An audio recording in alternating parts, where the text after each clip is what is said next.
அறிவுடை பெரியர் ஏதோ மகாபாரதத்திலே ஒரு காட்சி.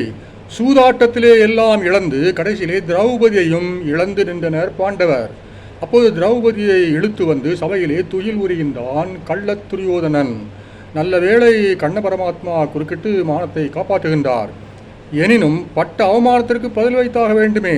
சபதம் பூண்டுகின்றாள் பாஞ்சாலி. அதாவது துரியோதனை வீழ்த்தும் வரை பூ முடிப்பதும் இல்லை, பொட்டு வைப்பதும் இல்லை என்று. இப்போது பாரத திருநாடே அந்த பாஞ்சாலி.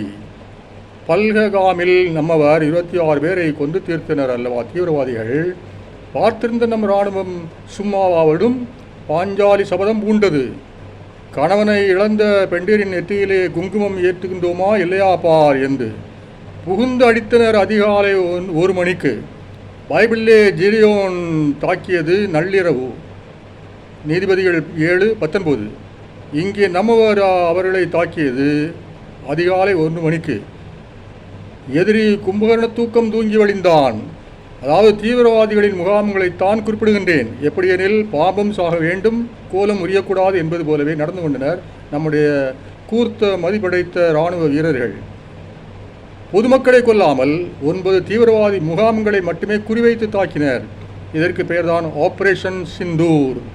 என்னே பொருத்தமான பெயர் பாருங்கள். சிந்தூர் என்றால் சிவப்பு நிற குங்குமம். அதாவது திருமணமான பெண்கள் நெற்றியிலே அணியும் சிவப்பு நிற குங்குமம். திருச்செந்தூர் என்ற பெயரும் சிவப்பு நிறத்தை வைத்துதானே வந்தது. தீயவன் சூரபத்மனின் குருதி சிந்தி மண் சிவப்பானதால் அது சிந்தூர். அதுவே செந்தூர் என்று அறிவித்து திரு என்ற அடைமொழி சேரப்போய் திருச்செந்தூர். இப்போது கணவனை இழந்த இல்லத்தரசிகள் நெற்றியிலே குங்குமம் ஏற்றிட இராணுவம் பூண்ட சபதம் இருக்கின்றதே, அது நிறைவேறிவிட்டது.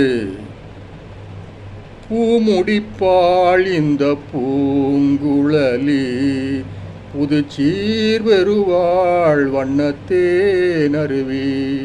பாரத திருநாடே பதம் பணிந்து வணங்குகின்றோம்.